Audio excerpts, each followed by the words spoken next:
Hello everyone, welcome to Chanakya IAS academy Patna. Topic of the day session. आज इस session में हम कुछ स्पेशल टॉपिक को डिस्कशन करने वाले हैं। रिसेंटली यूरोपियन यूनियन ने आर्टिफिशियल इंटेलिजेंस एक्ट पास किया है, तो उसके बारे में आज हम डिटेल्ड में चर्चा करेंगे कि क्या आखिर वो एक्ट का लाने का जरूरत क्या था, उससे यूरोपियन यूनियन का क्या ऑब्जेक्टिव है। लेकिन उन सब बातों पे चर्चा करने से पहले यह जानना जरूरी है कि आर्टिफिशियल इंटेलिजेंस आखिर है क्या।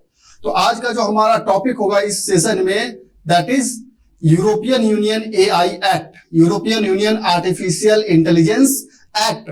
But before discussing this AI act, यह जानना जरूरी है कि आखिर आर्टिफिशियल इंटेलिजेंस क्या है। तो जैसे ही हम आर्टिफिशियल इंटेलिजेंस, यह शब्द जैसे ही हम सुनते हैं कि आर्टिफिशियल इंटेलिजेंस, तो जो आमतौर पे लोगों के माइंड में एक परसेप्शन बना हुआ है, जो हाई बजट जो साइंटिफिक मूवीज होती हैं, साइंस फिक्शन मूवीज होती हैं, उसमें इंटेलिजेंस और आर्टिफिशियल इंटेलिजेंस का मतलब लोगों के माइंड में जाता है रोबोट। लेकिन एक्चुअल में यह आर्टिफिशियल इंटेलिजेंस सिर्फ वह साइंस फिक्शन मूवीज में जो दिखाया गया है वह रोबोट तक सीमित नहीं है। इसका दायरा बहुत बड़ा है। जैसे हम कहते हैं ना कि यूनिवर्स कितना बड़ा है, इसका अंदाजा लगाना बहुत मुश्किल है। ठीक उसी तरीके से कि आर्टिफिशियल इंटेलिजेंस की जड़ें कहां तक हैं, यह भी पता लगाना अभी बहुत मुश्किल है। हालांकि इसका day by day artificial intelligence की जो दुनिया है वह ब्रॉड होते जा रही है। तो artificial intelligence is not only related to robots और ड्रोन, जो कि हम लोग साइंस फिक्शन मूवीज में देखते हैं, और वही आमतौर पे लोगों के माइंड में परसेप्शन बना हुआ है कि जैसे ही आर्टिफिशियल इंटेलिजेंस बोला जाता है लोग समझते हैं रोबोट। लेकिन आज इस सेशन में हम एक्चुअल में समझेंगे कि आखिर यह आर्टिफिशियल इंटेलिजेंस होता क्या है, इसके क्या डायमेंशन है, कितने टाइप्स के होते हैं, क्या इसका मेजर एप्लीकेशन है। इसी में आपने वो आर्टिफिशियल इंटेलिजेंस में ही संदर्भ में सुना होगा मशीन लर्निंग, डीप लर्निंग। इन सब बातों पे इस सेशन में हम डिटेल्ड में डिस्कशन करेंगे। So let's begin the session about artificial intelligence. So what is artificial intelligence? तो artificial intelligence basically refers to simulation of human intelligence by software coded. So what is artificial intelligence? Simulation of human intelligence by software coded machines, especially computers. Simple सा मतलब है कि जब human intelligence को software के through वह simulate करके एक मशीन के थ्रू जब उसे इस्तेमाल हम करते हैं, then that is called artificial intelligence. Simple सा लॉजिक है कि आर्टिफिशियल इंटेलिजेंस प्लस सॉफ्टवेयर, और ये सारे सॉफ्टवेयर जो होते हैं उसमें ह्यूमन जो इंटेलिजेंस होता है, जो ह्यूमन से रिलेटेड जो भी इनपुट्स होते हैं, इस सॉफ्टवेयर में इनकोड किया जाता है और इस सॉफ्टवेयर को एक मशीन में पुट किया जाता है। देन वह मशीन एक ह्यूमन की तरह वर्क करता है। सो व्हाट इज आर्टिफिशियल इंटेलिजेंस? अगर आपसे कोई पूछता है तो आप सिंपल शब्दों में उसे बता सकते हैं कि यह एक ऐसा सिस्टम है जिसमें ह्यूमन इंटेलिजेंस को सिमुलेट किया जाता है और उसे इनकोड किया जाता है सॉफ्टवेयर में, और इस सॉफ्टवेयर को किसी मशीन के थ्रू रन किया जाता है, स्पेशली कंप्यूटर्स के थ्रू। एंड दैट टेक्नोलॉजी और that system is refers to artificial intelligence.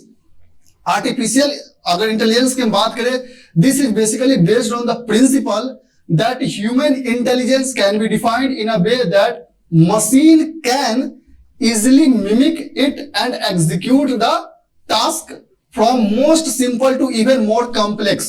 So artificial intelligence का बेसिकली जो प्रिंसिपल है, एआई का जो प्रिंसिपल है, यह करता क्या है?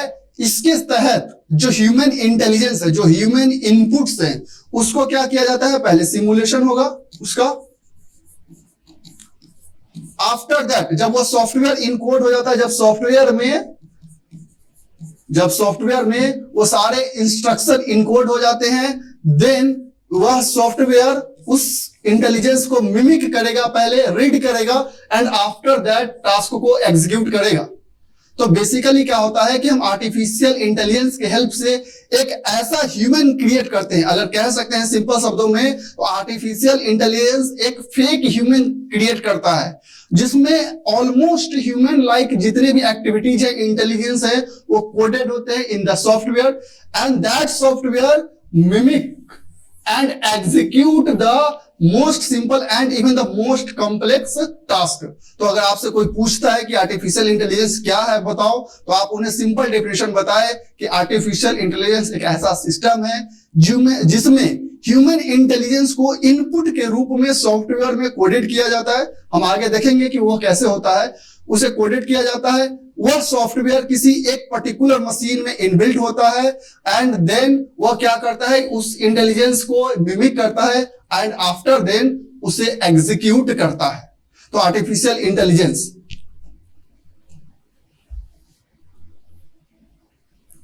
अब बात करते हैं इस आर्टिफिशियल इंटेलिजेंस की। अगर हम बात करें तो this artificial intelligence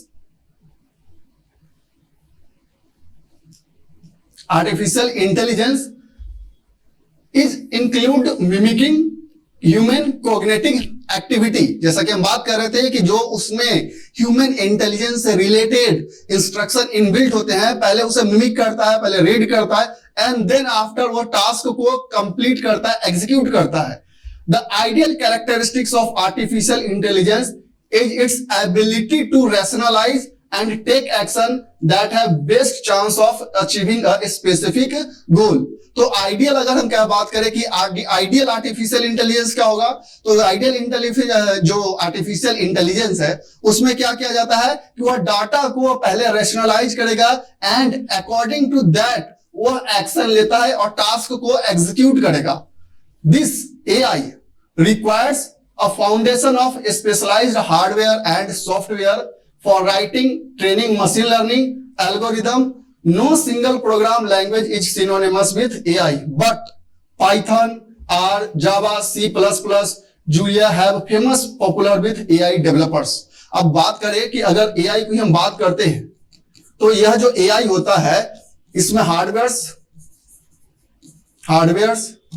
plus software, and in this software जो प्रोग्राम्स होते हैं वह कोडेड होते हैं to perform a specific task और अ पर्टिकुलर टास्क। अब इस एआई का हेल्प क्या होता है कि इसमें स्पेशलाइज्ड हार्डवेयर भी इनबिल्ट होते हैं, सॉफ्टवेयर भी होते हैं, लेकिन कोई एक सिंगल प्रोग्राम जो हम कह सकते हैं कि वो क्या एआईएस के जो आर्टिफिशियल इंटेलिजेंस है उसके सिनोनिमस है, तो सिंगल कोई प्रोग्राम, कंप्यूटर प्रोग्राम एआई के सिनोनिमस नहीं होता है।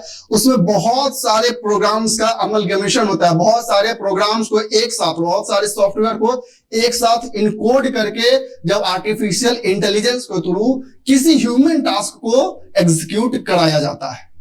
तो आप, आई होप आपको भी ये समझ में आया होगा कि क्या है आर्टिफिशियल इंटेलिजेंस।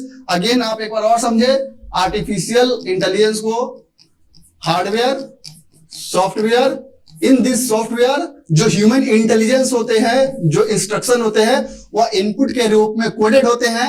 आफ्टर दैट जब यह सॉफ्टवेयर में ह्यूमन इंटेलिजेंस कोडेड होगा, वह उसको मिमिक करेगा, सिमुलेट। यह सॉफ्टवेयर क्या करता है, ह्यूमन इंटेलिजेंस को सिमुलेट करेगा, simulate, mimic and then execute. तो कह सकते हैं कि यह 3 स्टेप में पूरे टास्क को कंप्लीट करता है।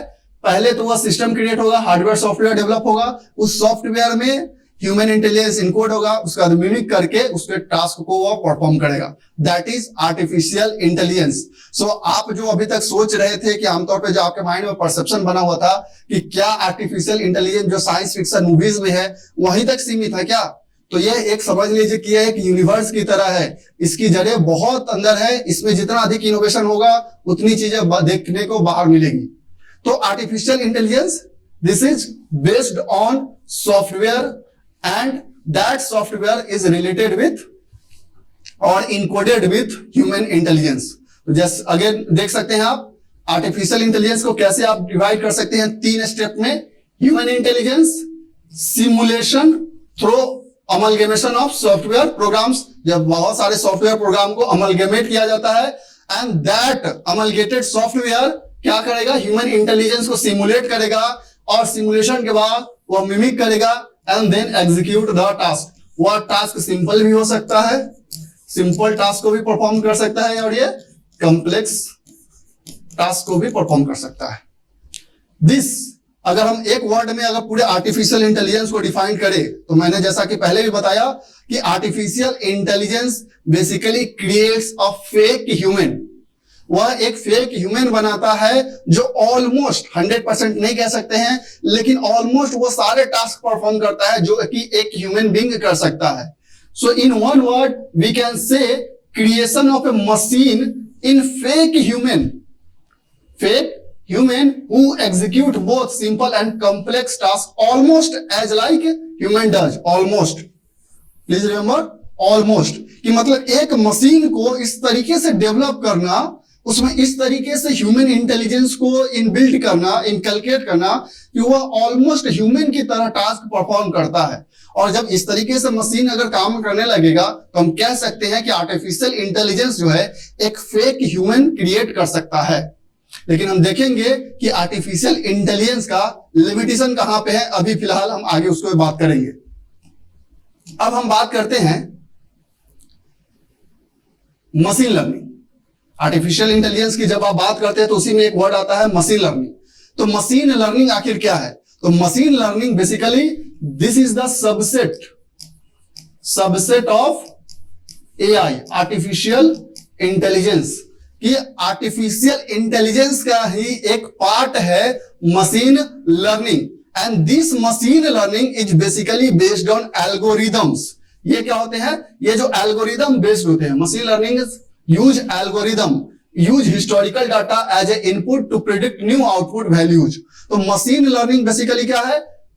आर्टिफिशियल इंटेलिजेंस का एक सबसेट है and that based on algorithm, जो अपने पुराने डाटाज को इनपुट के रूप में यूज करता है और तब जाके नया आउटपुट प्रोवाइड करता है। It refers to the concept that a computer program can automatically learn from and adopt new data without being assisted by humans. अब चूंकि मशीन लर्निंग में यह एल्गोरिदम बेस्ड होता है तो उसमें ह्यूमन असिस्टेंस की जरूरत नहीं होती है। जो एल्गोरिदम उसमें एक बार इनपुट में रूप में डाल दिया गया, उस एल्गोरिदम के बेस पे जितने भी उसमें डाटा होंगे वह उसके अकॉर्डिंग उसे कैलकुलेट करके आपको रिजल्ट दे देगा। उसमें किसी अदर आउटसाइड या एक्सटर्नल ह्यूमन असिस्टेंस की जरूरत नहीं है एल्गोरिदम में। Machine learning enables software application to become more accurate at predicting outcome without being explicitly programmed to do so. That's why क्योंकि यह बना हुआ है algorithm based, तो यह काफी ज्यादा accurate result देता है। And this machine learning algorithm uses historical data as input. तो चूंकि इसमें ह्यूमन असिस्टेंस की तो जरूरत पड़ी नहीं क्योंकि यह एल्गोरिदम पे बेस्ड है, तो दैट्स व्हाई यह क्या करता है, अपने जो डाटा जिसके अर्लियर इसमें इनपुट में किए गए हैं उसी का यूज करके यह रिजल्ट देता है। तो आप सिंपल सा अगर बात करें कि व्हाट इज मशीन लर्निंग, तो basically this is the subset of AI and this is based on algorithm and this machine learning no human interference, no human assistance कह सकते हैं, नो ह्यूमन असिस्टेंस। और इसका इनपुट क्या है?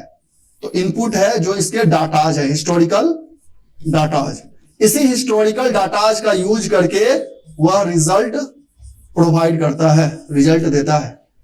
तो अगर आपसे कोई पूछता है कि व्हाट इज मशीन लर्निंग, तो सिंपल सा उसे कहिए कि मशीन लर्निंग जो है आर्टिफिशियल इंटेलिजेंस का एक छोटा सा पार्ट है।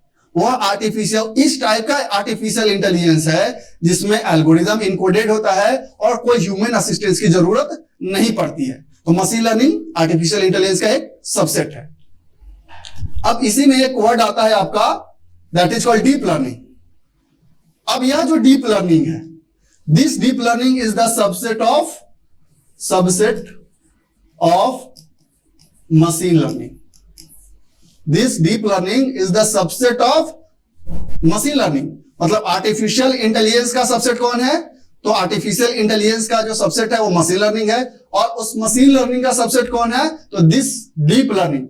In this technique, it enables this automatic learning through absorption of huge amount of unstructured data, such as text, image, or video.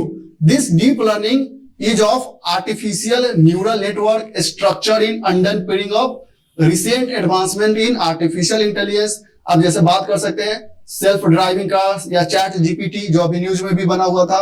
तो डीप लर्निंग में क्या एक्चुअली में होता है कि इसमें पर्टिकुलरली जो डाटाज होते हैं, यह क्या करता है, इवन अनस्ट्रक्चर्ड डाटा को भी क्या करता है, एनालाइज करता है और उसके अकॉर्डिंग अपना टास्क परफॉर्म करता है। जैसे सेल्फ ड्राइविंग अब कार की बात करें, उसमें क्या होता है कि उसमें इनबिल्ट होता है जो न्यूरल नेटवर्क्स होते हैं, उसमें जो न्यूरल नेटवर्क्स होते हैं, जो उसमें डाटाज होता है, टेक्स्ट के रूप में हो सकता है, इमेज के रूप में हो सकता है, उन सारे डाटाज को वह एनालाइज करता है एंड देन जाके वह वर्क को परफॉर्म करता है। तो basically what is deep learning? Deep learning is subset of machine learning. वो क्या है, उसमें मेजर फीचर क्या है कि वो ऑटोमेटिक लर्निंग करता है। जैसे सेल्फ ड्राइविंग कार्स अगर वो बहुत चलते रहते हैं, यूज में रहते हैं, तो उनमें ऑटोमेटिक लर्निंग हो जाता है उस पाथ का कि उस रोड में कहां टर्न लेना है, कैसे करना है, वो ऑटोमेटिक सीख जाते हैं ड्यू टू इट्स मेमोरी। वह उसमें जो टेक्स्ट आते हैं, जो इमेज उसका बन जाता है, उसके अकॉर्डिंग वो अपना टास्क परफॉर्म करते हैं। अब एक डायग्राम के थ्रू आप समझ सकते हैं कि कैसे यह काम करता है। क्या है आर्टिफिशियल इंटेलिजेंस, क्या है डीप लर्निंग। जस्ट मैंने आपको बताया इसका जो एरिया है आर्टिफिशियल इंटेलिजेंस का, वो बहुत ही वाइड है। It is just like a universe, जो डे बाय डे जितना इसमें रिसर्च हो रहा है या बढ़ रहा है, इसकी जड़ें कितनी अंदर है, इसे अभी पता लगाना बहुत मुश्किल है। इसी आर्टिफिशियल इंटेलिजेंस का पार्ट है आपका मशीन लर्निंग, जो कि बेस्ड होता है ऑन द एल्गोरिदम्स। एल्गोरिदम्स, इसमें हमें किसी तरीके का एक्सटर्नल ह्यूमन असिस्टेंस देने की जरूरत पड़ती नहीं है। जो एल्गोरिदम इसमें बेस्ड होता है, उसी के बेसिस पे यह इनपुट्स को, जो डाटा होते हैं, उसे यह क्या करता है, उस पे ही एनालाइज करके आपका प्रॉपर रिजल्ट देता है।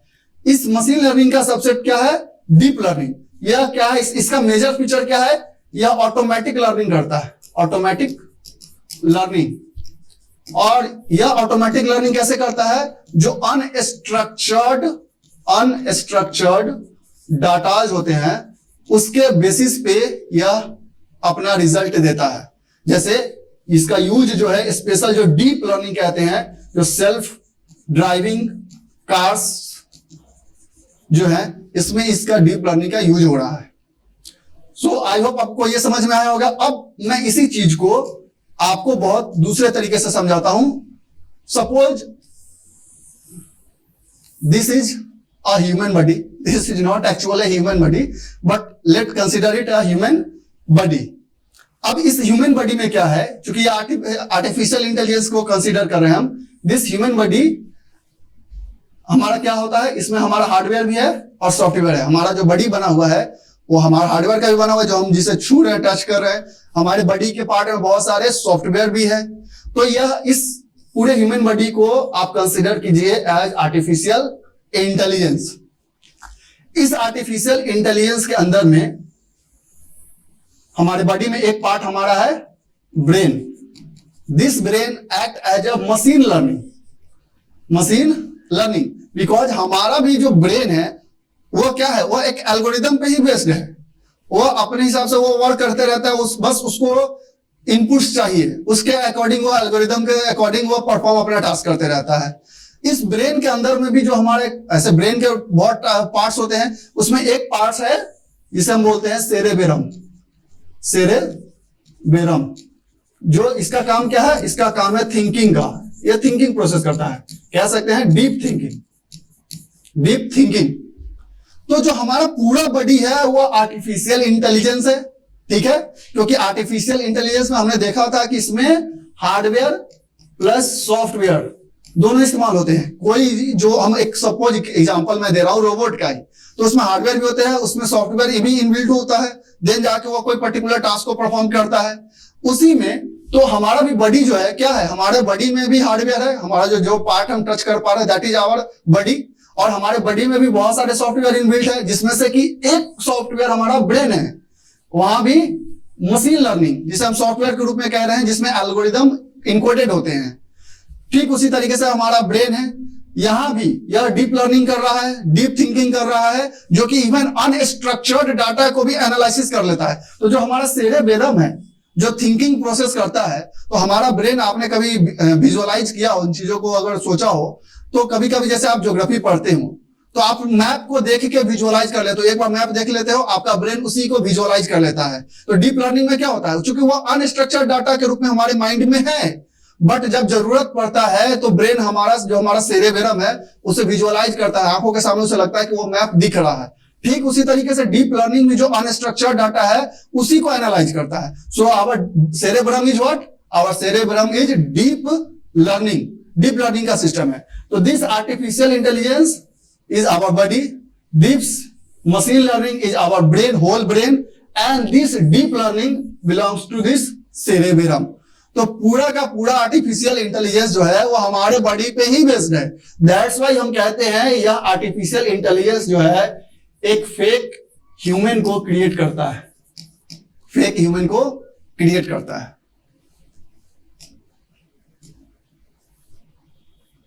अब बात करते हैं Why is artificial intelligence is important? बहुत सारे कारण इसके इंपॉर्टेंस के। इतना जब वर्ल्ड जो है पूरा ग्लोबल जो सिस्टम है वो डिजिटाइज होते जा रहा है, वहां पे अब साइंस और जो टेक्नोलॉजी है उसका डिमांड बढ़ते जा रहा है। हर क्षेत्र में अब आर्टिफिशियल इंटेलिजेंस की जरूरत पड़ रही है। तो इसका जो डायमेंशन जो है वो काफी ज्यादा ब्रॉड डायमेंशन है। अभी अगर बात करें प्रेजेंट में तो कोई ऐसा एरिया नहीं है जहां पे आर्टिफिशियल इंटेलिजेंस का यूज नहीं है। अगर हम बात करें इसके इंपॉर्टेंट की तो it's play a potential role to change how we live, how we work and how we play. आज आर्टिफिशियल इंटेलिजेंस का ही देन है। आप मैच कहीं और हो रहा है, आईपीएल कहीं और हो रहा है, आप घर बैठे बैठे देखे अपना पूरा मैच देख लेते हैं। आपको ऐसा महसूस होता है कि जैसे कि आप ग्राउंड में ही बैठे हो। आप घटना कहीं भी हो रहे हो, आपको लगता है कि विजुअलाइज हो रहा है सामने। अगर आप और हम आज बात कर पा रहे हैं, इतना ज्यादा टेक्नोलॉजी बेस्ड हो रहा है, ये किसका देन, आर्टिफिशियल इंटेलिजेंस का ही है। तो हम कैसे रहेंगे, हम कैसे काम करेंगे और कैसे जिएंगे, आज पूरा का पूरा ये जो डिटर्मिनेशन है वो आर्टिफिशियल इंटेलिजेंस के हाथों में ही है। हमारा मेडिकल, अगर हेल्थ में प्रॉब्लम्स है, आर्टिफिशियल इंटेलिजेंस वहां भी मेडिकल सेक्टर में वर्क कर रहा है। बहुत सारे वो सर्जिकल वर्क परफॉर्म कर रहा है। AI can perform task much better than humans, और बहुत सारे टास्क जो है इवन वो ह्यूमन से भी ज्यादा अच्छा परफॉर्म करता है। ह्यूमन का क्या क्वालिटी होता है कि कभी कभी ऐसा होता है कि जो ह्यूज डाटा वाले टास्क होते हैं, रिपीटेड ओरिएंटेड टास्क होते हैं, ह्यूमन कहीं ना कहीं जाके वहां पे अपना उनका एक लिमिटेशन होता है।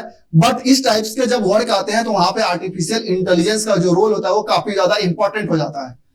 particularly when it comes to repetitive, detailed oriented tasks such as large number of legal documents to ensure relevant files are filed in properly. AI tool often complete job quickly and relatively in few errors. तो human से ज्यादा जल्दी यह work perform करते हैं और even with few errors. Human जब work करते हैं तो काफी ज्यादा एरर होने की संभावना, हालांकि एरर होने की संभावना यहां भी है, लेकिन अगर सॉफ्टवेयर अच्छे से इनकोडेड है, कोडेड फॉर्म में है, तो वहां पे एरर होने की संभावना काफी कम बन जाती है। और भी इसके अगर हम इंपॉर्टेंस की बात करें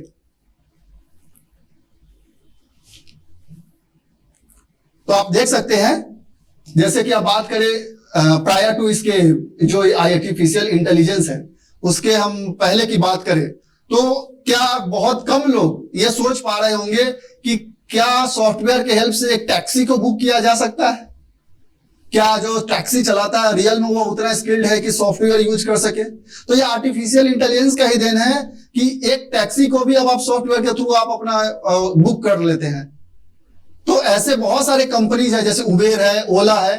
तो आज क्या है कि इस आर्टिफिशियल इंटेलिजेंस का जो वेव चला हुआ है उसके दौर में नए नए स्टार्टअप इमर्ज हो रहे हैं, लोग मिलियनरी बन रहे हैं, बिलियनरी बन रहे हैं।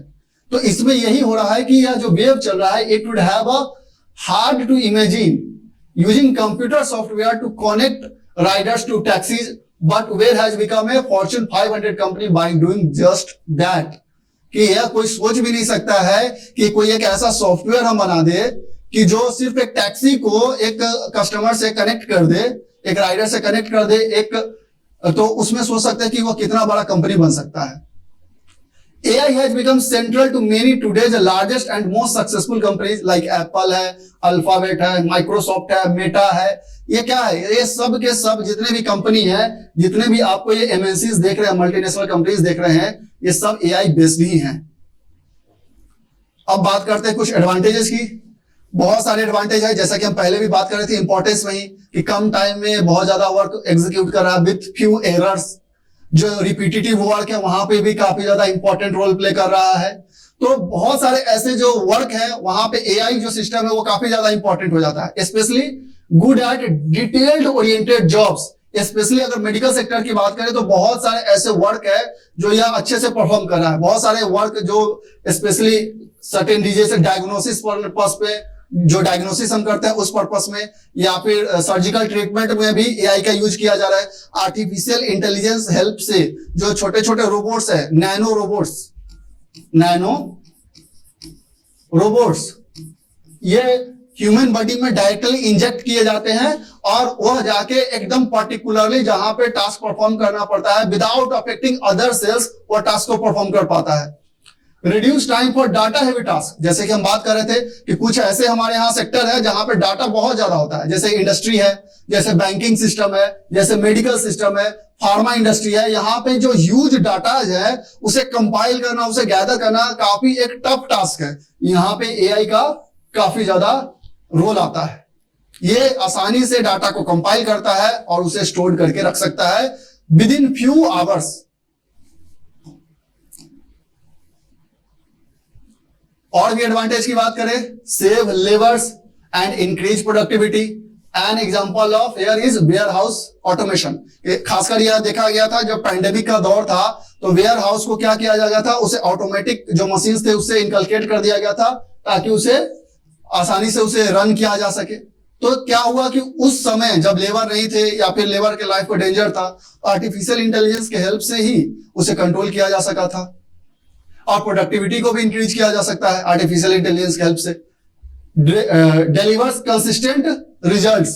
The best AI translation tools deliver high level of consistency, offering even a small business the ability to reach customers in their native language. अब इसके हेल्प से क्या हो रहा है कि काफी ज्यादा अच्छा रिजल्ट्स भी दे रहा है। ये जो ट्रांसलेशन टूल्स है, deliver high level of consistency, offering even a small business ability to reach the remotest of the areas. अब क्या हो रहा है कि जो भी एड्स भी आ रहे होंगे, आपने देखा होगा, वो रीजनल लैंग्वेज में भी आते हैं। वो क्या करता है, जो बिजनेस ग्रुप है उसे कस्टमर से कनेक्ट करने में से आसानी कर रहा है। उनके प्रोडक्ट की स्पेशलिटी उन्हें अगर बतानी है उन्हीं के लैंग्वेज में, तो यह ट्रांसलेशन जो है, जो आर्टिफिशियल इंटेलिजेंस में जो ट्रांसलेशन सिस्टम्स है उसका यूज करके वो आसानी से उससे कनेक्ट हो पा रहे हैं, जो कि पहले काफी ज्यादा मुश्किल टास्क था।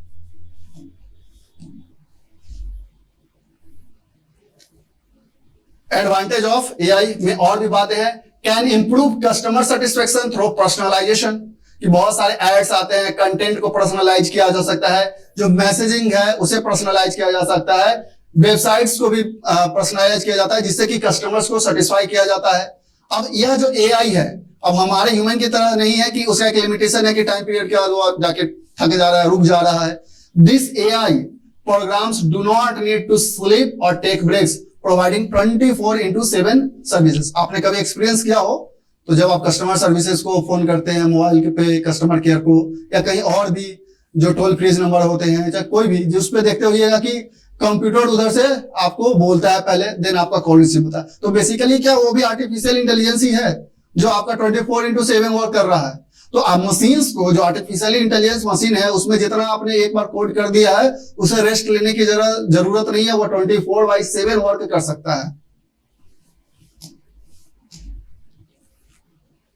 अब डिसएडवांटेज की बात कुछ कर लेते हैं। जैसे कहते हैं ना कि टेक्नोलॉजी जो is in itself is a curse, मतलब जब भी टेक्नोलॉजी नया इनोवेशन होता है तो उसका, ठीक है, उसका पॉजिटिव इफेक्ट्स तो होता ही है, उसके साइड इफेक्ट्स, जो उसके एडवर्स इफेक्ट्स है वो काफी ज्यादा देखने को मिलते हैं। तो एडवर्स इफेक्ट्स में पहले अगर बात करें डिसएडवांटेज की, तो एआई जो है वो काफी ज्यादा एक्सपेंसिव है। इतने ज्यादा सॉफ्टवेयर्स, इतने ज्यादा हार्डवेयर्स, सबको एक साथ इनकलकेट करना बहुत ही मुश्किल है, बहुत ही ज्यादा कॉस्टली पड़ता है। Requires deep technical expertise. Again कि यहाँ पे आपको ऐसा नहीं कि जो स्किल की जो बात करते हैं, जो स्किल लेवल की कमी हो जाती है, बहुत कम लोग हैं जो इतना डीप एक्सपर्टीज रखते होंगे in the field of artificial intelligence. Limited supply of qualified workers to build AI tools. अब अगेन जैसे स्किल्ड लेवल की कमी है हमारे पास यहाँ पे, कि इतने स्किल्ड लोग नहीं है कि एआई टूल्स बना सके, वो बहुत जो आईटीएंस वगैरह रहते हैं वही सब ये कर पा रहे हैं। Reflect the biases of training data at scale, यहाँ भी बायसनेस का प्रॉब्लम है।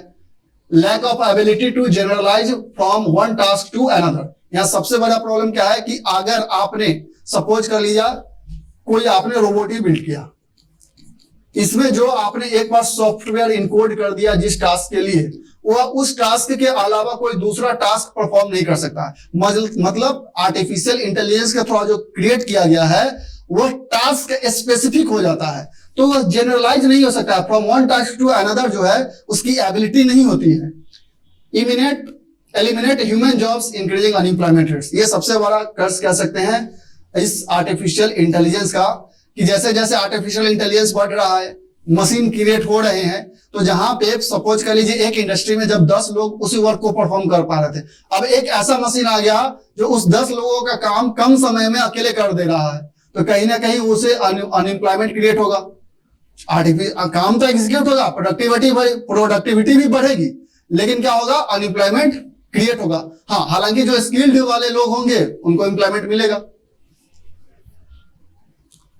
अब बात करते हैं categories of AI. Different categories में, 2 कैटेगरीज में बांटा गया है, weak artificial intelligence and strong artificial intelligence. जो वीक आर्टिफिशियल इंटेलिजेंस होते हैं वो टास्क स्पेसिफिक होते हैं। This weak artificial intelligence include video games such as chess, example है कि example from above, and personal assistant such as Amazon Alexa, Apple Siri. You ask the assistant a question and it answer it for you. अब क्या होता है कि जो weak artificial intelligence होते हैं ये टास्क स्पेसिफिक होते हैं, टास्क स्पेसिफिक होते हैं। जो सिंपल टास्क होते हैं 2 टाइप्स के, ये वीक आर्टिफिशियल इंटेलिजेंस आपको सिंपल टास्क परफॉर्म करते हैं, सिंपल टास्क, और यह जो स्ट्रॉन्ग आर्टिफिशियल इंटेलिजेंस होगा यह आपका कॉम्प्लेक्स टास्क परफॉर्म करता है, कॉम्प्लेक्स टास्क। जैसे आप चेस खेलते हैं तो ऐसा इसमें होता है कि इसमें कोई डाटा, जो मेमोरी होता है, वीक आर्टिफिशियल इंटेलिजेंस जो है इसमें कोई मेमोरी पहले से नहीं होता है। यह जो आप जिस समय खेलते हैं उसी समय वो जो आप इनपुट देते हैं उसके अकॉर्डिंग वो एक्ट करता है। जैसे आपने एलेक्सा का सुना होगा, आपने देखा होगा, तो जो आप उसको इनपुट देते हैं, जो आप बोलते हैं उसके अकॉर्डिंग वो आपको आउटपुट देता है, आपको जवाब भी देता है। उसी जो स्ट्रॉन्ग आर्टिफिशियल इंटेलिजेंस होता है, they are programmed to handle situation in which they may be required to problem solve without having person intervene. This kind of system can be found in application like जो self driving cars होते हैं या hospitals operating rooms होते हैं, वहां पे strong artificial intelligence का use होता है विदाउट पर्सन इंटरवेंशन, कि कोई पर्सन इंटरफेयर नहीं करेगा तब भी यह आसानी से उस प्रॉब्लम को सॉल्व करेगा। जैसे सेल्फ ड्राइविंग कार्स में उन्हें कहां से मोड़ना है, कहां से उन्हें कट लेना है, कितनी स्पीड पे जाना है, वह सब उसमें इनबिल्ट होता है, उसमें किसी ह्यूमन का इंटरवेंशन नहीं चाहिए होता है। ठीक उसी तरीके से जो हॉस्पिटल्स में बड़े ऑपरेटिंग रूम्स होते हैं वो सब स्ट्रॉन्ग आर्टिफिशियल इंटेलिजेंस इनबिल्ट होते हैं, ताकि वह कॉम्प्लेक्स से कॉम्प्लेक्स टास्क को इजीली परफॉर्म कर सके विदाउट एनी ह्यूमन असिस्टेंस। अब बात करते हैं टाइप्स की। ये तो कैटेगरीज था कि वीक आर्टिफिशियल इंटेलिजेंस होता है और strong artificial intelligence. Week artificial intelligence जो है वो सिंपल टास्क को परफॉर्म करते हैं। जो स्ट्रॉन्ग आर्टिफिशियल इंटेलिजेंस होते हैं उसमें विदाउट पर्सन असिस्टेंस वो कॉम्प्लेक्स टास्क को परफॉर्म करते हैं। अब टाइप्स की बात करें तो इसके मेनली 4 टाइप्स हैं, 4 टाइप्स है। First one is reactive artificial intelligence. अब यह क्या है, this reactive artificial intelligence uses algorithm to optimize output based on a set of inputs. अब ये क्या कर रहा है, एल्गोरिदम को यूज कर रहा है। जस्ट जैसा कि मैंने आपको डिस्कस किया कि मशीन लर्निंग जो होता है वो हमारा आर्टिफिशियल इंटेलिजेंस, जो मशीन लर्निंग है वो भी आर्टिफिशियल इंटेलिजेंस का सबसेट है, और बेस्ड किस पे होता है, वो एल्गोरिदम पे। तो हमारा जो रिएक्टिव आर्टिफिशियल इंटेलिजेंस है बेसिकली यह मशीन लर्निंग पे ही बेस्ड है, जो कि एल्गोरिदम यूज करता है और जो सेट ऑफ इनपुट्स देते हैं आप उसके अकॉर्डिंग यह आउटपुट को जनरेट करता है। These AI system have no memory and are task specific. तो आप कह सकते हैं this is the part of week artificial intelligence, क्योंकि जस्ट हमने डिस्कस किया कि जो वीक आर्टिफिशियल इंटेलिजेंस होता है उसमें कोई मेमोरी नहीं होता है, उसमें एट प्रेजेंट जो आप इनपुट देते हैं उसके अकॉर्डिंग वो आपको आउटपुट देता है। जैसे आप एलेक्सा को बोलिए कि एलेक्सा कुछ भी ऐसा रिजल्ट बोलिए तो वो आपके अकॉर्डिंग ही आपको जवाब दे देता है। तो उसमें क्या होता है कि कोई मेमोरी इनबिल्ट नहीं होती है, वह टास्क स्पेसिफिक होता है कि जिस टास्क को आप कहिएगा उसी को परफॉर्म करेगा। ठीक वही रिएक्टिव जो हम कहते हैं, रिएक्टिव आर्टिफिशियल इंटेलिजेंस जो है ठीक उसी तरीके से परफॉर्म करता है यहाँ भी। इसमें भी कोई मेमोरी नहीं होता है और यह भी टास्क स्पेसिफिक होता है। दैट्स व्हाई यह वीक आर्टिफिशियल इंटेलिजेंस का एक सबसेट होता है। Like chess playing AI, for example reactive system that optimize the best strategy to win the game. Because it has no memory, it can not use past experiences. इसमें तो कोई memory inbuilt होता नहीं है कि इसे ऐसा। अगर मेमोरी रहता चेस में और आप एक चाल चल के बार बार मान लीजिए कंप्यूटर को हरा रहे हैं तो उसमें तो वो इनबिल्ट हो जाता। तो उसमें क्या होता है, कोई मेमोरी नहीं रहता है। दैट्स व्हाई वो अपने पास्ट एक्सपीरियंस को, आखिर वो पहले इससे पहले कैसे हार गया था, उसे वो यूज नहीं कर पाता है। दैट्स व्हाई यह आता है, इसे हम कहते हैं reactive artificial intelligence. This is a week artificial intelligence. यह क्या है, वीक आर्टिफिशियल इंटेलिजेंस है, इसमें कोई मेमोरी नहीं होता है। इसके बाद अगर हम बात करें आर्टिफिशियल इंटेलिजेंस में, so this is limited memory artificial intelligence. तो आपको इसके नाम से भी पता चल गया होगा कि इसमें मेमोरी होती है बट इसकी कैपेसिटी जो होती है वह लिमिटेड होती है। It can adapt to past experiences और update itself based on new observation और डाटा। तो यह इसमें मेमोरी भी होता है, इसमें कुछ पास्ट एक्सपीरियंसेस भी अपलोड होते हैं और नए डाटा जो नए इनपुट दिए जाते हैं उसके अकॉर्डिंग खुद को क्या कह सकते हैं, वो अडेप्ट भी करता है, अपडेट भी करता है खुद को। Often the amount of updating is limited, hence the name, and the length of memory is relatively short. आप इसका अगर आप यूज कीजिएगा तो जो ऑटोनोमस व्हीकल्स होते हैं, for example can read the road and adapt to novel situation even learning from past experience. जो ऑटोनोमस व्हीकल की हम बात कर रहे थे, जो सेल्फ ड्राइविंग कार्स की बात कर रहे थे, उसमें भी यह लिमिटेड मेमोरी आर्टिफिशियल इंटेलिजेंस का यूज किया जाता है ताकि वो अपने पास्ट एक्सपीरियंस को, मान लीजिए कोई सेल्फ ऑटोनोमस व्हीकल है, एक ही रोड से वो डेली गुजर रहा है, तो उस क्या करता है कि उसको वो उसमें इनकलकेट हो जाता है। वो जो मेमोरी है उसमें लिमिटेड मेमोरी एआई में स्टोर हो जाता है। उससे एक्सपीरियंस हो जाता है कि इतने दूरी जाने के बाद हमें कट लेना है। तो आर्टिफिशियल लिमिटेड मेमोरी में मेमोरी होता है, वह पास्ट एक्सपीरियंस को भी यूज करता है लेकिन खुद को नए डाटा के साथ अपडेट भी करता है। थ्योरी ऑफ माइंड एआई, ये बहुत इंपॉर्टेंट, आपका जो आर्टिफिशियल इंटेलिजेंस देखते हैं इसमें सबसे इंपॉर्टेंट माना जाता है क्योंकि यह क्या करता है, यह माइंड के अकॉर्डिंग आपका काम करता है। This is fully adaptive and have extensive ability to learn and retain the past experiences.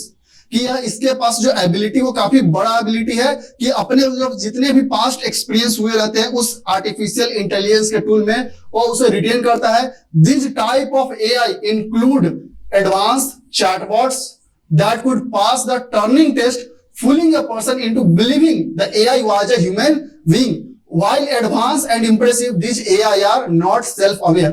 इसके बाद हम देखेंगे कि एक सेल्फ अवेयर एआई भी होता है। यह जो थ्योरी है, जो थर्ड आर्टिफिशियल इंटेलिजेंस आपका थ्योरी ऑफ माइंड, अब यह क्या है कि यह एक लगभग कह सकते हैं कि ऑलमोस्ट एक ह्यूमन की तरह एक्ट करना स्टार्ट करता है और यह बिफूल करता है, लोगों को फूल करता है कि उसे लगेगा कि जैसे वो टास्क इस तरीके से परफॉर्म करेगा कि आपको लगेगा कि एक ह्यूमन टास्क परफॉर्म कर रहा है।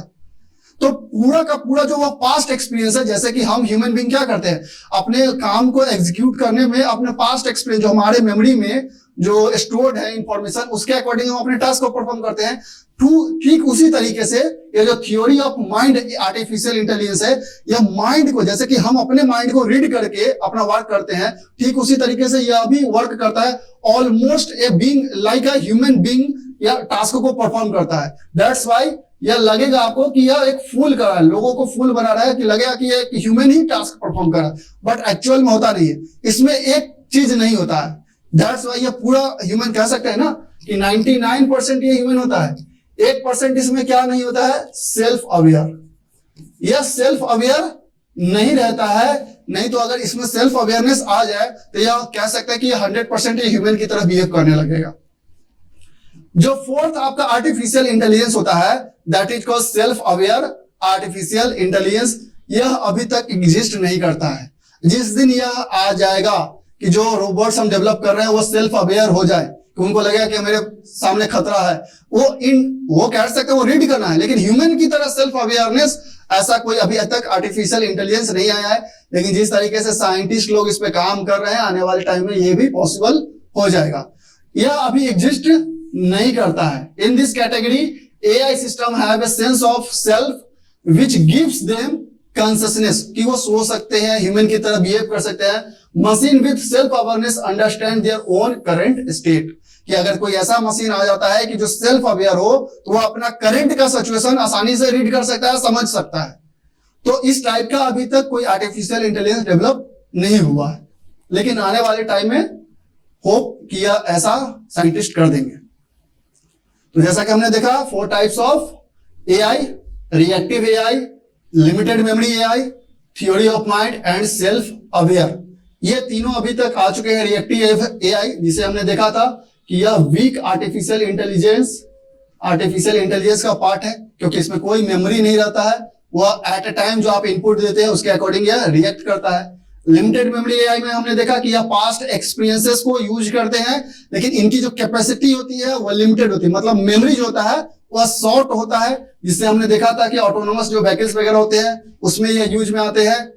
Theory of mind, this is the biggest artificial intelligence. यह माइंड ऑलमोस्ट ह्यूमन की तरह एक्ट करता है। अगर इसमें वह सेल्फ अवेयरनेस वाला कॉन्सेप्ट आ जाए तो कह सकते हैं कि बिल्कुल जैसे कि हम लोग अपने मेमोरी को एनालाइज करके वर्क करते हैं, ठीक उसी तरीके से यह माइंड को एनालाइज करके वर्क करता है। And self aware AI, self aware artificial intelligence, जो अभी तक एग्जिस्ट नहीं करता है। अब कंपोनेंट की बात करें कि क्या क्या कंपोनेंट्स यूज होते हैं इन द आर्टिफिशियल इंटेलिजेंस, बहुत सारे हैं। कुछ कंपोनेंट्स की हम बात कर लेते हैं। एप्लीकेशन कहां कहां होता है एआई का, तो चैटबॉट आपने देखा होगा, इमेज रिकॉग्निशन में, नेचुरल लैंग्वेज जनरेशन, जैसे कि हम लोग ट्रांसलेशन की बात कर रहे थे, उसमें क्या होता है कि वो एक दूसरे से कनेक्ट करता है आसानी से।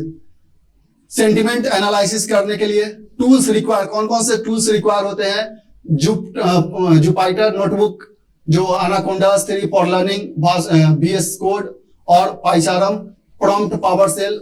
टाइप्स ऑफ मॉडल की बात करें, जैसे कि हमने देख लिया machine learning and deep learning के बारे में हमने देखा। सॉफ्टवेयर एंड हार्डवेयर रिक्वायरमेंट्स भी होते हैं। GPU या TPS, क्लाउड स्टोरेज, जिसे हम क्लाउड कंप्यूटिंग भी कहते हैं, क्लाउड कंप्यूटिंग, एज कंप्यूटिंग,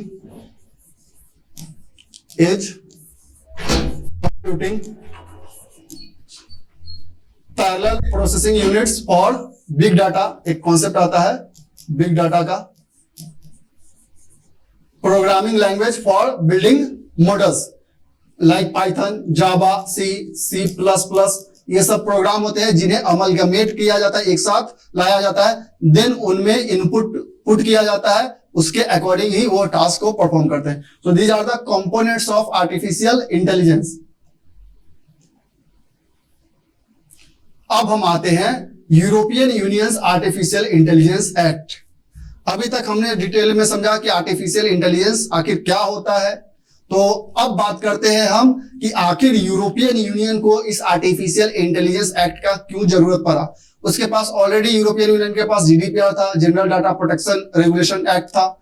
तो न्यू जो यह आर्टिफिशियल इंटेलिजेंस एक्ट लाया है, आखिर उसमें क्या क्या मेजर प्रोविजंस है। तो अगर हम इसकी बात करें, so this is one of the landmark piece of EU legislation governing the use of artificial intelligence in Europe that has been in work for over 2 years। ऐसा नहीं है कि इस जो एक्ट आया, AI एक्ट आया है, उसे जस्ट ला दिया गया है। इसमें लगभग 2 सालों से यूरोपियन यूनियन काम कर रही थी, फाइनली उसने एग्जीक्यूट किया है, लाया है। This act, AI act, focus primarily on strengthening rules around data quality, transparency, human oversight and accountability. तो जो मेजर एम है इस AI एक्ट का, यूरोपियन यूनियन आर्टिफिशियल इंटेलिजेंस का जो एक्ट है, उसका मेजर फोकस एरिया क्या है कि जो भी डाटाज है, जो आर्टिफिशियल इंटेलिजेंस के अराउंड जो भी डाटाज है, उसकी ट्रांसपेरेंसी, उसकी क्वालिटी, उसकी अकाउंटेबिलिटी को इंश्योर किया जाए।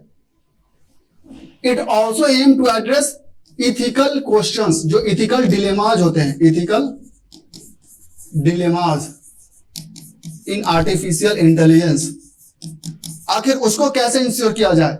And implementation challenges in various sectors ranging from health care to education to finance and energy, कि जो भी चैलेंजेस हैं आर्टिफिशियल इंटेलिजेंस को इंप्लीमेंट करने में, और उसका सबसे बड़ा चैलेंज है कि जो इथिकल डिलेमाज है इन वेरियस सेक्टर्स, वो हेल्थ सेक्टर हो, एजुकेशन का सेक्टर हो, फाइनेंस का सेक्टर हो, इनमें कैसे इनको दूर करके आर्टिफिशियल इंटेलिजेंस को इंप्लीमेंट किया जा सके, उसी पे इसका फोकस है ईयू आर्टिफिशियल इंटेलिजेंस एक्ट का।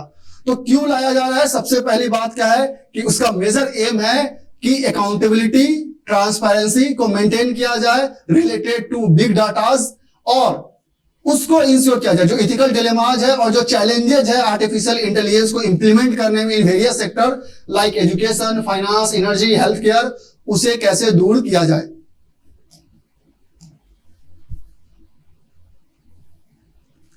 अब बात करते हैं यह जो ईयू का एआई एक्ट है, आखिर यूरोपियन यूनियन इस पूरे आर्टिफिशियल इंटेलिजेंस को किस नजरिए से देख रहा है, आखिर वह इससे कैसे डिफाइंड कर रहा है। तो यूरोपियन यूनियन का जो यह आर्टिफिशियल इंटेलिजेंस एक्ट है, बेसिकली इसके 4 मेजर कॉर्नर स्टोन है जिसपे यह बेस्ड है। This corner stone of AI act is classification system. इसने जो क्लासिफाई किया है आर्टिफिशियल इंटेलिजेंस को, अभी तक जितना क्लासिफिकेशन था आर्टिफिशियल इंटेलिजेंस का, जैसे हमने देखा भी कि वीक और स्ट्रांग है, इसने अलग टाइप से इसे क्लासिफाई किया है। And that classification determine the level of risk. तो अगर आपसे ऐसे भी पूछा जा सकता है कि जो यूरोपियन यूनियन का आर्टिफिशियल इंटेलिजेंस एक्ट आया है, उसे किस लेवल पे क्राइसिस क्या आती है, क्लासिफाई किया गया है, तो ऑन द बेसिस ऑफ और on the level of risk assessment European union ने इस आर्टिफिशियल इंटेलिजेंस को 4 कैटेगरीज में डिवाइड किया है। First one, this framework includes 4 risk tyres: unacceptable AI, high risk artificial intelligence, limited risk artificial intelligence and minimal artificial intelligence, minimal risk artificial intelligence. तो इसने 4 के corner stone है जिसके basis पे इसने आर्टिफिशियल इंटेलिजेंस को क्लासिफाई किया है कि कुछ आर्टिफिशियल इंटेलिजेंस इस तरीके के हैं जो कि बिल्कुल अनएक्सेप्टेबल है, कुछ है जो हाई रिस्क ओरिएंटेड है, कुछ है जो लिमिटेड है, और कुछ जो है minimum risk oriented artificial intelligence है। अब हम देखते हैं कि कौन कौन सा टास्क है जो इसके अंदर आता है। अगर हम पहले लिमिटेड और मिनिमल रिस्क आर्टिफिशियल इंटेलिजेंस की बात करें तो दिस इंक्लूड्स जो स्पैम होता है, फिल्टर्स, जो वीडियो गेम्स होते हैं, are allowed to be used with little requirement other than transparency obligations. कि जो स्पैम होता है या फिर वीडियो गेम्स क्यों कहते हैं, उसे यह लिमिटेड और मिनिमल रिस्क कैटेगरी में इसने रखा है कि उसे अलाउ किया जा सकता है with limited transparency. Systems deem to pose an unexpected risk like government social scoring and real-time biometric identification system in public spaces are prohibited with little exception। जो हम कह सकते हैं कि कह रहे थे कि अनएक्सेप्टेबल रिस्क है उसमें, तो उसे डिनाई किया जाता है आर्टिफिशियल इंटेलिजेंस को, उसे कंप्लीटली डिनाई है विथ फ्यू एक्सेप्शन। वो अगर आपको ऐसा आर्टिफिशियल इंटेलिजेंस है जो ईयू के अनएक्सेप्टेबल कैटेगरी में आता है, अगर फिर भी उसकी जरूरत है तो विथ गवर्नमेंट परमिशन उसमें कुछ एक्सेप्शन है जो आप यूज कर सकते हैं। अब हाई रिस्क एआई सिस्टम की बात करें, this permitted but developers and users must adhere to regulation and require rigorous testing, proper documentation, quality and accuracy framework that details human oversight. AI deemed high risk include autonomous vehicles, medical devices, critical infrastructures। तो जो high risk AI system है उसमें भी permitted है, but जो developer है और जो यूजर है उसको अकाउंटेबिलिटी को इंश्योर करना होगा, ट्रांसपेरेंसी को मेंटेन करना पड़ेगा, साथ ही साथ वह जो रेगुलेशन है उसको मेंटेन करना पड़ेगा, उसे मानना पड़ेगा। तो जो हाई रिस्क AI सिस्टम है, लाइक ऑटोनोमस व्हीकल की हम जो बात कर रहे थे, जो सेल्फ ड्राइविंग कार्स हैं, या फिर जो मेडिकल डिवाइसेस है, या फिर जो क्रिटिकल इंफ्रास्ट्रक्चर मशीनरी है, उन सबको उसे अपडेट करते रहना पड़ेगा, प्रॉपर रिगोरस टेस्टिंग करते रहना होगा, बोथ डेवलपर्स को भी और यूजर्स को भी। तो जो हाई रिस्क आपका एआई सिस्टम है, इसमें डेवलपर प्लस यूजर दोनों की अकाउंटेबिलिटी को इंश्योर करना होगा, देन ओनली इसे अलाउ किया जाएगा। और कौन कौन से सिस्टम को इसने हाई रिस्क एआई सिस्टम में रखा है, तो जितने भी ऑटोनोमस व्हीकल्स हो सकते हैं, self driving cars, medical devices या critical infrastructure.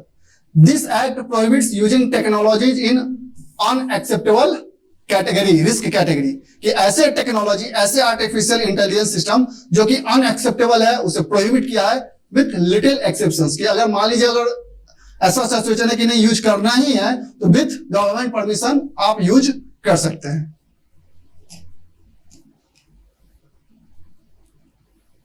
This proposed legislation also outline regulation around so called general purpose AI, जिसे हम जनरेटिव AI भी कहते हैं, उससे भी यह रेगुलेट करने की बात करता है, which are AI system that can use for different purpose with varying degree of risk.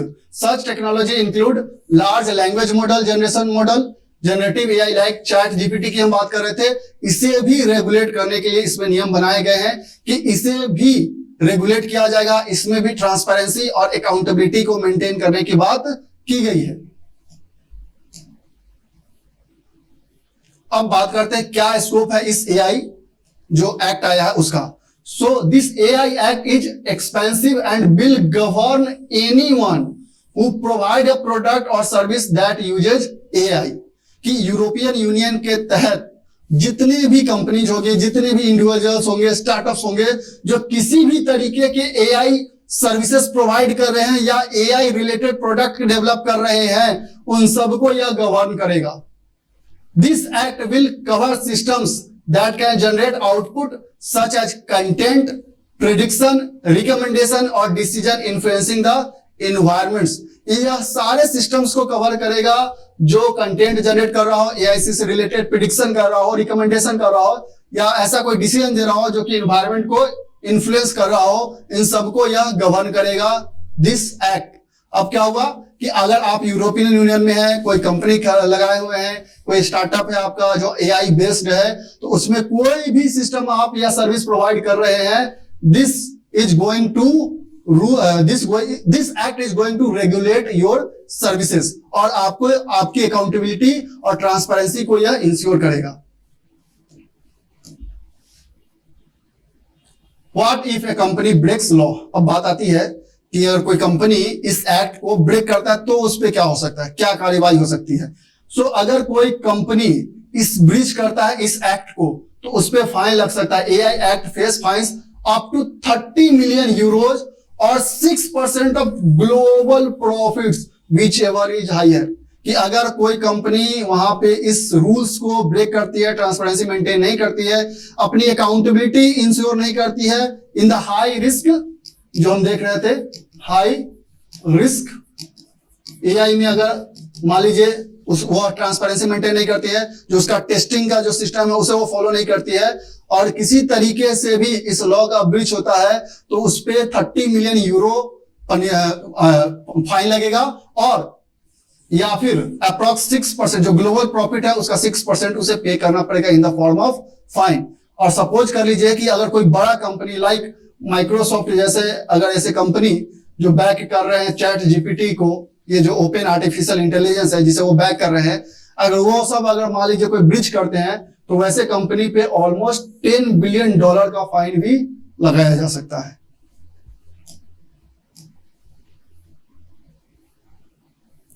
अब इस एक्ट में स्पेशल क्या है कि यह एक्ट जो है यह एक बोर्ड का भी स्टेब्लिशमेंट करेगा, जिसका मेजर काम क्या है कि यह पूरा ओवरऑल उस रूल के अकॉर्डिंग उसे इंप्लीमेंट करेगा, जितने भी रेगुलेशन है उसे इंप्लीमेंट करेगा। European artificial intelligence board, the proposed law also aim to establish a European artificial intelligence board which would oversee the implementation of regulation and ensure uniform application across the European Union. तो यह क्या ensure करेगा यह board कि जितना भी उसमें rules है, रेगुलेशन है, उसे प्रॉपर रूप से इंप्लीमेंट किया जा सके और उसका यूनिफॉर्म कह सकते हैं एप्लीकेशन किया जा सके in the entire European union. इसमें बायसनेस का कोई सिस्टम न रह जाए, इसकी इंश्योर क्या करना है, implementation of rules without any biasness. The body would be tasked with releasing opinions and recommendation on the issues that arises as well as providing guidance to national authorities। तो इसका दूसरा काम ये भी है कि यह क्या करेगा, जितने भी ओपिनियन मिल रहे हैं फ्रॉम द पीपल उसे रिलीज करेगा और साथ ही साथ रिकमेंड भी करेगा on the various issues to the national authorities. Relating to AI systems.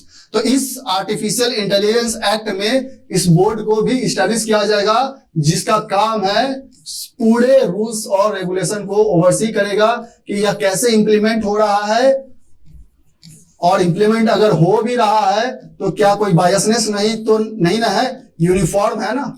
ये सारा चीज इंश्योर करेगा this European artificial intelligence board. अब चूंकि हमने इतना डिस्कशन कर लिया कि आर्टिफिशियल इंटेलिजेंस क्या है, European union artificial intelligence act क्या है, तो लगे हाथ थोड़ा हम ये भी बात कर लेते कि इंडिया और आर्टिफिशियल इंटेलिजेंस का क्या स्टेटस है। अगर मतलब इंडिया जो है आर्टिफिशियल इंटेलिजेंस के क्षेत्र में अभी कहां पे है। हालांकि इससे रिलेटेड हम एक दूसरे लेक्चर में बात करेंगे डिटेल्ड में, लेकिन फिर भी एक ओवरव्यू देख लेते हैं कि क्या स्थिति है इंडिया का आर्टिफिशियल इंटेलिजेंस के क्षेत्र में। तो अगर हम बात करें कि इंडिया अभी कहां पे है, तो पूरे ग्लोबल लेवल पे इंडिया का जो पोजीशन है इन the field of artificial intelligence is 9th position पे है। अगर हम बात करें टॉप कंट्रीज की, तो यूएस है, चाइना है, जापान है, ऑस्ट्रेलिया है, ये सारे कंट्रीज जो है वो काफी ज्यादा आगे हैं अभी इंडिया से। बट जो ग्रोथ कह सकते हैं, इनोवेशन कह सकते हैं, वो इंडिया में ज्यादा है। In India corporates have started collaborating with academia on AI. जैसे आईबीएम का ब्लू प्रोजेक्ट जो है उसका एक बहुत बड़ा एग्जांपल है कि अब बहुत सारे जो कॉर्पोरेट हाउसेस है जो एआई फील्ड में रिलेटेड है या एआई में नया स्टार्टअप स्टार्ट करना चाहते हैं, वो बहुत सारे academics, Indian academics, IIT Madras, IIT Roorkee, IIT Hyderabad, इन सब से कोलैबोरेट कर रहे हैं ताकि नया इनोवेशन लाया जा सके। It is estimated that artificial intelligence will add $957 billion to India's GDP by 2035, boosting annual growth by 1.3% point। कि ऐसा रिपोर्ट में बताया गया है कि अगर इंडिया बहुत ही फास्टर ग्रो करे अगर आर्टिफिशियल इंटेलिजेंस के क्षेत्र में, तो 2035 तक लगभग आर्टिफिशियल इंटेलिजेंस जो है इंडिया के टोटल जो जीडीपी है उसमें $957 बिलियन ऐड कर सकता है। मतलब ओवरऑल ग्रोथ को 1.3% से यह बढ़ा सकता है। 2018-19 की बजट की हम बात करें तो नीति आयोग ने स्टैब्लिश किया था इस बजट में national program on AI with a view to guiding research and development in new and emerging technology. तो 2018-19 के बजट में national program on AI NITI Aayog के द्वारा लाया गया ताकि जो नई एरियाज हैं उसमें रिसर्च को बढ़ाया जा सके। सिमिलरली 20 मार्च 2019 को नीति आयोग ने एक सर्कुलेट किया था कैबिनेट को एक note to establish a cloud computing platform called Airawat. ये क्लाउड कंप्यूटिंग प्लेटफॉर्म है जो नीति आयोग के द्वारा इस्टेब्लिश किया गया था। It is called artificial intelligence research analytics and knowledge assimilation platform. कि क्लाउड जो कंप्यूटिंग कहते हैं हम लोग, क्लाउड कंप्यूटिंग और एज कंप्यूटिंग किसी दूसरे सेशन में हम देखेंगे इन सारे डिफरेंट टर्म्स के बारे में कि इस एरियाज में रिसर्च को बढ़ावा देने के लिए इस एरावत प्लेटफॉर्म को कैबिनेट ने इस्टेब्लिश किया था 20 मार्च 2019 को। ठीक उसी तरीके से बजट 2019-20 में government has announced setting up of a national sports education board under Khelo India to prepare youth for new age skills, artificial intelligence, IoT, internet of things, big data, 3D printing, virtual reality, augmented reality.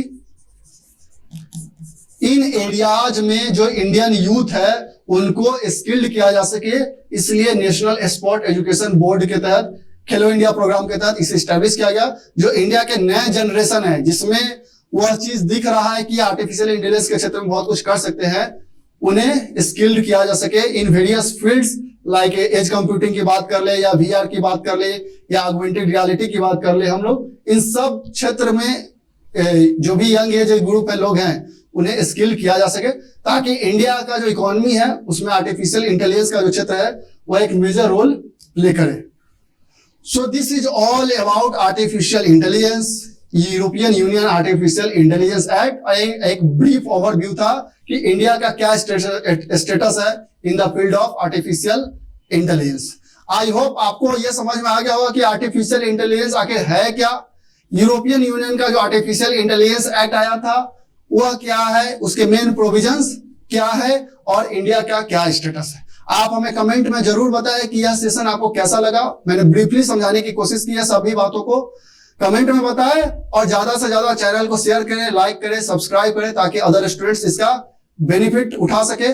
और भी अगर कोई topic आप समझना चाहते हैं please आप comment में बताएं, हम उसे जरूर कवर करेंगे। So that's all for today, thank you.